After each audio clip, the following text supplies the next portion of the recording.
Wow, this Rubik's Cube is a hard solve. I love those toys. How does this help? Where can go? This way? Yeah. Oh, hi there. I didn't know you were there. I was busy playing with my cubes. They were a lot of fun. Well, have you ever thought of yourself?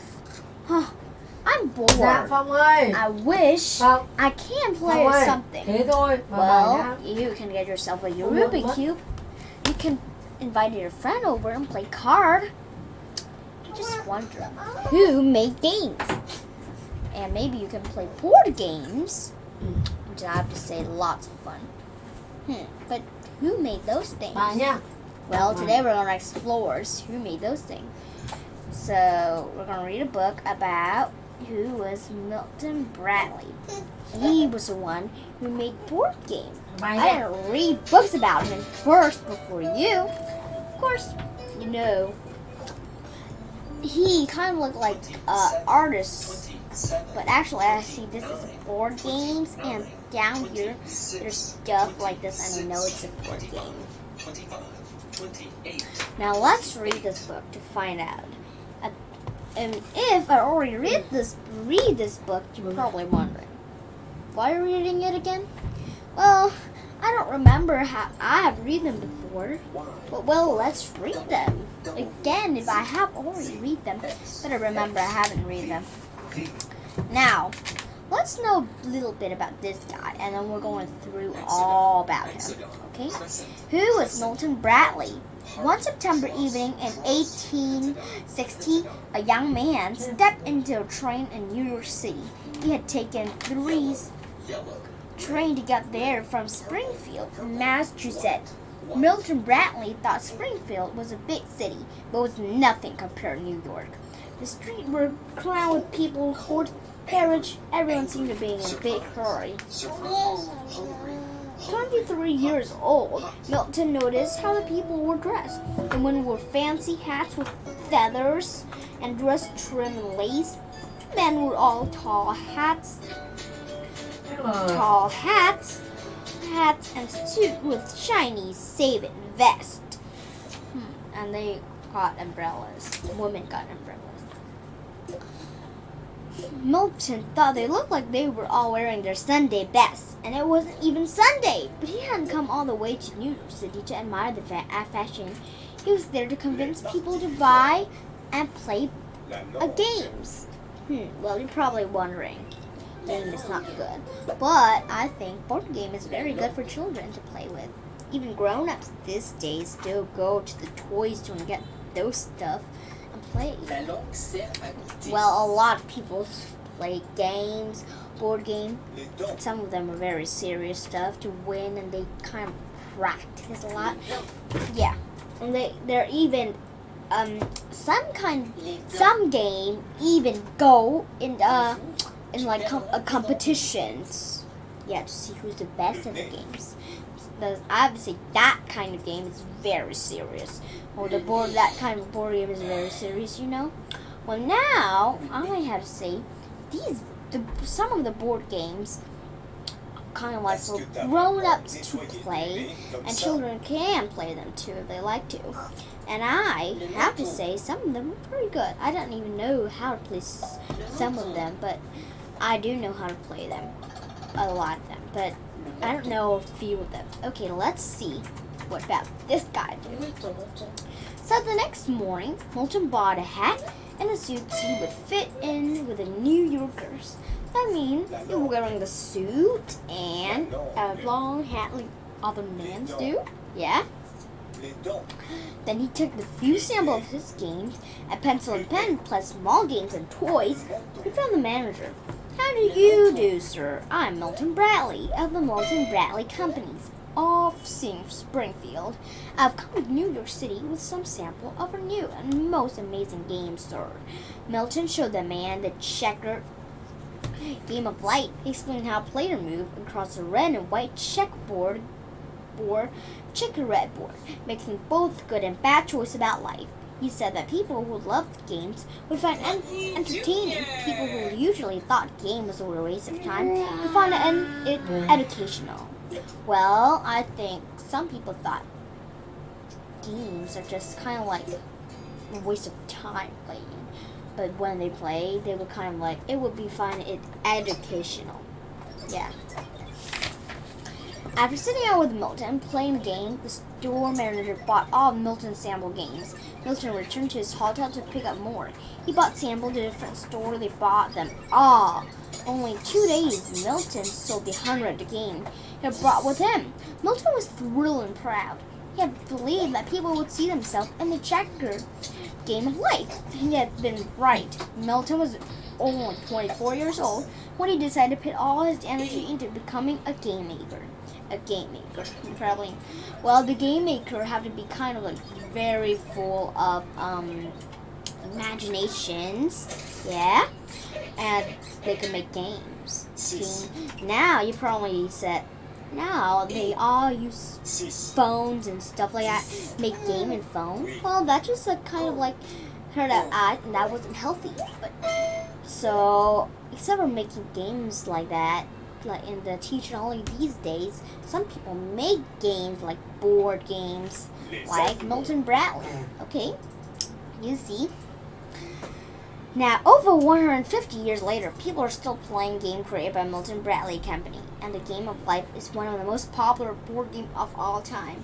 Yes, people in my days still play that, even though Milton Bradley already kind of like died. He's already died, and people still play a lot of them. Actually, I play them too.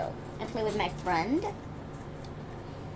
Now, Milton Bradley was born on November 8, 1836 in Vienna, Minna. His parents were Louis and Mamie Bradley. Louis was a carpenter and a factory worker. That is his father's. The Bradley had never had much money, but they were a close, happy family. They were very religious, and they went to church on Sundays and did not drink, dance, go to the theater, or gamble. But they don't believe in having other kind of fun. They spent their evening reading together and playing a game like checkers or chess. Yeah, chess is very popular. Chess is kind of like the game, and that game people play a lot. And there's even a competition in chess. Now, Milton's parents were very involved in his education. When Milton was still quite young, he didn't understand how to add or subtract. Louise put 6 bright red apples on the kitchen tables. He asked Milton to count them. Milton counted 6. Then Louis took away 2 apples. He asked Milton to count them now. Milton counted 4. Louis put back 2 apples. Now there were 6 again. Checker. Probably wonder, what does checker mean? Only know chess it is, but you don't know what checker means. Well, checker is a very old game. Checkers, kind of like in the Egypt, they played in the Egyptian a long time ago, with the pyramid and stuff like that. So checkers are very kind of a very old game, but and chess is kind of like a very popular game too. Chess is a very old games, but now there are even competition about it. So I would say that's very fun. Okay. Now, back to our stories. I'm going to say what does checker means. Now, checker is one of the world's oldest known games. Yeah. Boards that look like checkerboards that have been found in ancient ruins in Mesopotamia. Now, Iraq and Kuwait scientists have dated them back in 3000 BC. An Egyptian version of the game using a 25 square board date from 1400 BC. In AD 1100, French player began playing on 64 square checkerboard we use today. In England, the game is known as draught, say draft, but Americans have always called it checkers. The first checker competition was held in 18 1847 in Scotland. Now, you have to say checkers is a very old game. Checker is one of the kind of like the oldest games in the world. Now suddenly, Milton understood the number in the math problem. In front of him represent real thing that you could count, put together, or take it away. Using a shiny apple made all the difference for him. He thought this was a wonderful way to learn. Milton always remembered how his father helped him with him understand math by using apples. When Milton was 11 years old, the family moved to Lowell, Massachusetts, so Lewis could take a job in a cotton factory. Milton attended the lower grammar school and immediately became best friend with a boy named George Tapley. Milton was a serious boy. George was happy and cheerful. He could always make Milton laugh. They were a perfect pair. Milton had talent for drawing and decided that he would study art at Lawrence Scientific School when he finished high school. Milton didn't have enough money for Lawrence when he graduated from high school, so he went to work. He got a job in the office of the draftman, a person who drew plans to build a machine. Milton earned extra money by taking a job selling paper, pens, and ink. Lowell was famous for its busy factory, and many people traveled far from home to find work there. That meant they all wanted to write letters home so often as they could. At night, Milton went to the boarding house where the factory worker lived, asking if anyone wanted to buy papers and pens. Milton was very successful. He wrote in his diary that a female factory worker brought more from him than the other salesmen because they thought he was funny and clever.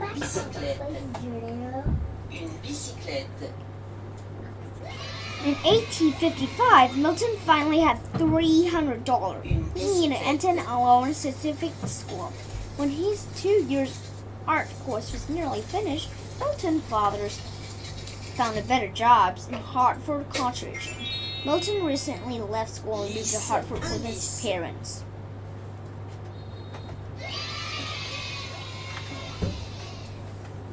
But there wasn't any job for him in Hartford. Milton wanted to do something even if he didn't know exactly what yet. Milton decided to try his luck in bigger city, Springfield, Massachusetts.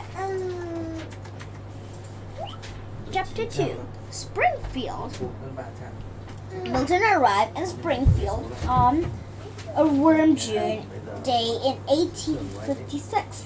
He had just one bag that held for his clothes and the lunch his mother had packed for him. Milton needed a job and place to live. Near the railroad station, he saw a sign for the Washington Car Motoring Company. Maybe a train car. While drawing a plan to build a machine in Lowell, Milton had learned a lot by being a draftman. Maybe the rail car company needed one. A manager of the Washington Company asked Milton if he could draw a locomotive, the main car that pulled the train. Milton said he was sure he could. He didn't mention that he had never even been on a train before the trip that morning.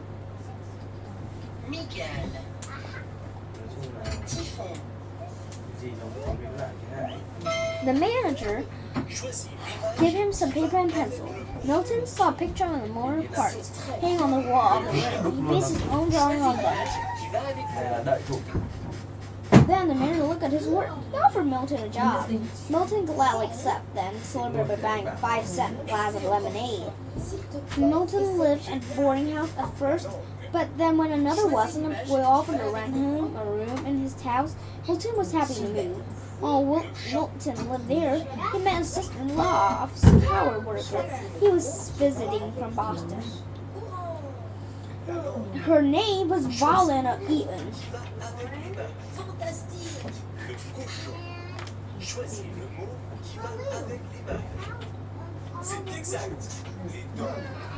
Milton and Valerie fell in love and wanted to get married, but first Milton had to earn enough money to support a wife and a family. That was not so easy. The Washington Company factory closed in the summer of 1858, and Milton was out of work. But Milton was confident, and he decided it was time to go into business himself. Milton rented an office in Springfield in September 1858. put up a shiny new sign that said Milton Bradley, volcano drawman and patient soldier. He would draw a plan for making machine and also help people get patient for their invention. Patent with invention. Sure, business was bad all over the country. The people weren't going to stop making or inventing things, were they?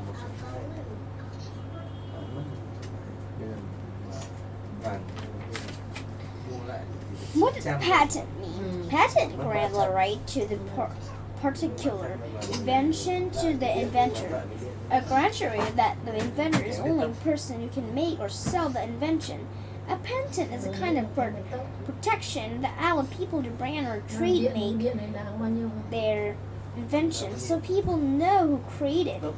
A patent request must be filled with the U.S. Patent Office, along with the applicant. The patent office asks inventor to include the drawing of their invention. Inventor who couldn't draw well enough often hire an artist or draftsman to make the drawing of themselves.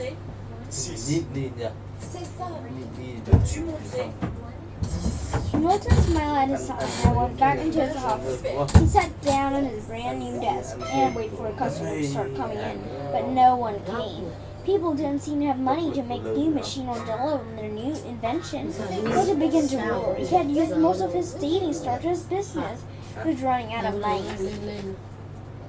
Then Milton got lucky. The Pasha of Egypt, a man of very high rank, placed a huge order for the train cars with the washing companies, and the factory reopened. The Pasha requested an extra special cars for his prisoners to use. The manager at the washing asked Milton to draw the plan for the fancy car. Milton was able to buy a diamond engagement ring for Violana.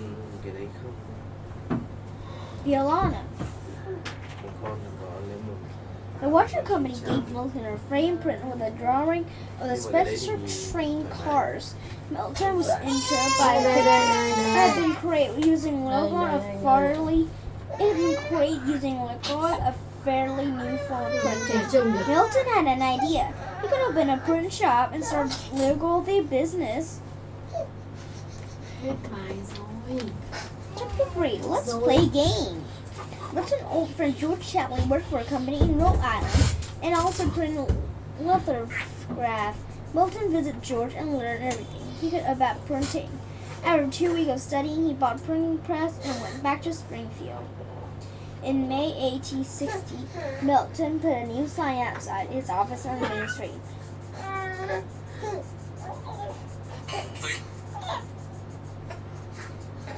This one said, Milton Bradley, KCO, publisher, lithographer.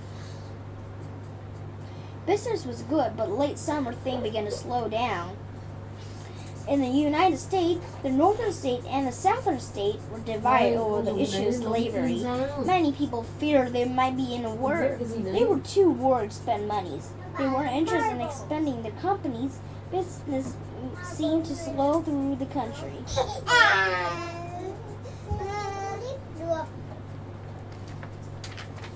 The 1860 presidential election. In 1860, the United States of America was a divided nation.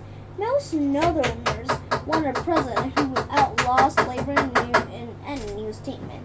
Slave-owning Southerners wanted slavery to be legal in the new state. The friend section or break away from the United States. And when Al Sherry president was elected, people worried about the country splitting apart. The Democratic Party itself was divided. The Northern Democrat nomination statement Adolph for president. He thought voters in each state would decide whatever they want, slavery or not. Southern Democratic motion, C. Brigham Bride, was opposed slavery. There were new Republican Party, known a little known illness lawyer. A very Republican Party nomination, a little known Illinois lawyer named Abraham Lincoln. You know him. He's a president who stopped slavery. Okay, he had spoken out against slavery, but he also felt it was important that the whole nation stay united. united, and no support for the Southern state. On Tuesday, November 6th, he won the election. 7 Southern states decided from the United States before Lincoln was even inch rich. A month later, the first shot of the Civil War were fired. Milton was frustrated. He still hadn't enough money to marry Valena, but he did have an idea. He didn't have any idea. He was becoming desperate. By this time, George sadly had moved to Springfield. He invited Milton to come over to his house for his visit. He wanted to cheer Milton up. George had a final problem too, but he didn't worry as much as Milton. At George's house, as two friends played an old English game on a board with overplaying piece, Milton loved it. Suddenly, Milton had an idea. Why couldn't he invented a board game or he owned a printing press? He could print the game himself. Milton tried to think of a game that all kind of people would like. Many serious people didn't believe in playing games. They thought they were just a waste of time. But what if a game could teach you something while you had fun playing it? Milton went home and thought about what kind of game would be exciting to play yet still be satisfying to people who didn't approve of games. He knew that he could play the board design in his own shop, so he wanted to create something unique, a game that only he could sell. Milton came up with a game that taught players both the good and not so good expected of life. The board had 64 red and white squares. The red square were blank. The white square were printed on them. Some squares were printed positive things like happiness, success, bravery, and truth. Other squares had negative ideas like crime, prison, and disgrace. Player turns printer to how many squares to move on the board. They chose which direction to go. The goal was to earn points from the good square and of the happy old age square instead of ruin. Milton named it the checker game of life. The board was checkered, broken and square, just like a checkerboard. Broken and square, just like a checkerboard, and real life was checkered, including both the good and the bad. It took Milton a week to create a version of the game with which he was completely happy. Then he showed the game to George. He thought it was funny that Milton was usually so serious, had spent so much time developing a game. But when George played the checkerboard of life, he liked it too. It turned out that the normally serious with Milton Bradley was very good at making a fun game. Milton and his assistant worked 12 hours a day, 6 days a week. They cut and print each board and they made a piece and spinning themselves. They assembled several hundred games. Now Milton just needed to sell them. He knew that he would need to travel to a bigger city that had a lot of stores. Milton decided to take his game to New York City.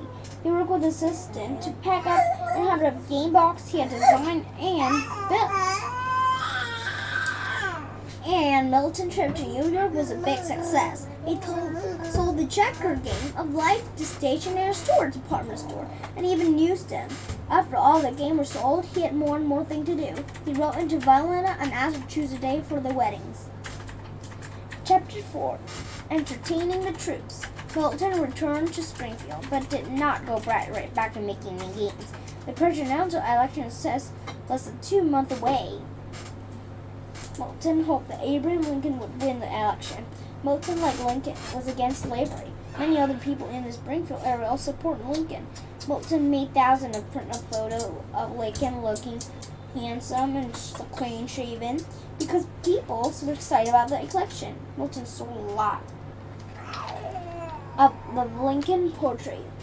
And then he left Springfield, married a woman in Boston. Their wedding was November 8th, his 24th birthday. After Lincoln won the election, an angry man walked into Milton's office. He complained that the print didn't look like Lincoln at all. He showed Milton a new photograph of President Lincoln with a beard, a beardless Lincoln. They wanted to see the president the way he looked after his inauguration. Some people even demand the money back. Sadly, Milton lost all of his money on the Lincoln print.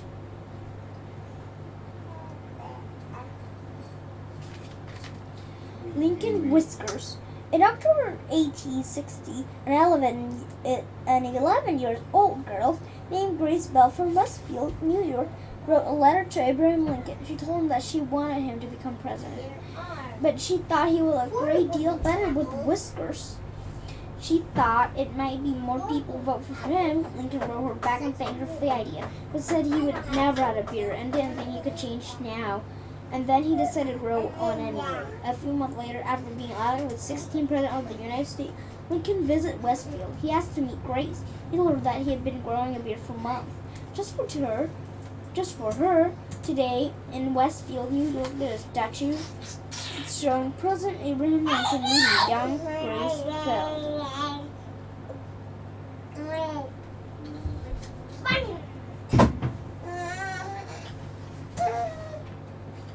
But Milton didn't worry too much about his Lincoln portrait. He was saved by Checker Game of Life because the game had sold well in New York City store. News about it spread throughout the North. Milton got orders for the game stored all over the statue of New York and Boston and the other part of New England. Milton and his assistant hard to keep with the orders. They printed, cut, and put together 40,000 copies of the game during the winter of 1860 to 1861. When the Civil War began in April 1861, the local military unit asked Milton to help draft a plan for a new type of weapon. Suddenly, his patent business took off. Everyone seemed to have an idea for a new invention that could be used in the war, and they all needed illustration. And the idea for patent application. Milton spent his morning drawing plans for his customer, then spent his afternoon and night working on a plan for a gun and other weapons.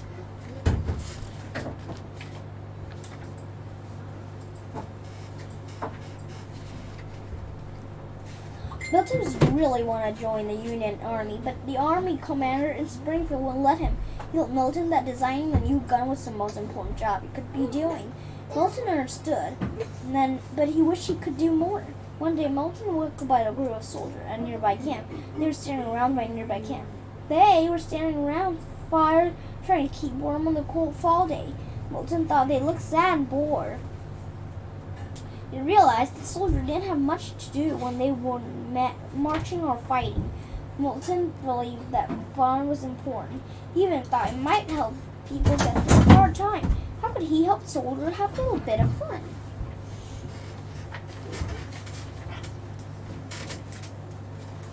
A soldier life. When the Civil War began in April 1861, there was very few full-time soldiers. The Union Northern, a Confederation and Southern armies were almost all volunteers who had left their homes and job to fight. They were farmers, storekeeper, carpenter, and blacksmith. They didn't know how to be soldiers, so they lived in a camp where they were trained. They practiced marching together and shooting on command. So some learned how to operate cannons. They all had to learn to obey orders from the officer. The soldiers spent most of their days training and cleaning equipment, such as cannon and guns. When their work was done, they didn't have much to do. They waited until it was time to march off to the battlefield or the next camp. That was life of a Civil War soldier. Milton came up with a small pocket-sized game board and a tiny piece that could use to play 9 different games: chess, checker, backgammon, 5 types of dominoes, and of course the checker game of life. He called his new set the Game Kit for Soldier. Milton headed up for the game kit to go local soldier. Then he wrote to the store that had already been selling the checker game of life and told them about a new game kit for soldier. He was selling them for $1 each. Soon Milton got many orders, so as he get handles. Many were from charities that bought large number of game to give away to soldiers. Milton found his own special way to help the Union soldiers by helping them pass time and giving them a small way to have fun. Chapter 5, All in the Cart. Milton struggled to keep up with the orders from the soldier kids, the check game of life. To make each game, he had to print a picture of the playing field. Next, he created a board by cutting a stiff square of cardboard. He passed each picture on each board.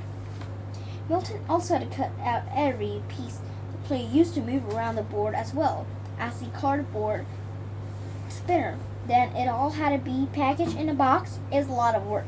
Finally, Milton found an assistant who could take over most of the printing and cutting. Now he had more time for creating new games.